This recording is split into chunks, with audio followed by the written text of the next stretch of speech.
Kituo cha Musi FM ambacho ni kituo maarufu zaidi cha redio huko Ukambani kimeshirikisha umma na wakazi kutoka Machakos kupata maoni yao kuhusu mswada wa fedha wa mwaka 2025-26. Hafla hiyo ilifanyika katika ukumbi wa michezo wa chuo kikuu cha Machakos.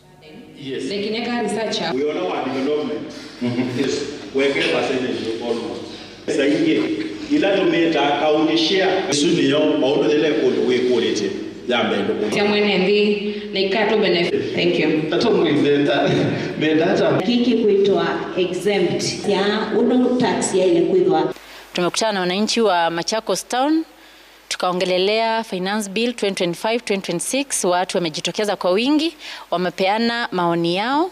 Wengi wanalalamika mfuko ni mkavu, na wameshukuru sana kwa Musi FM kwa kuwaletea kikao kama hiki, na pia sisi tunashukuru kwa kujitokeza na wazidi kusikiza Musi FM.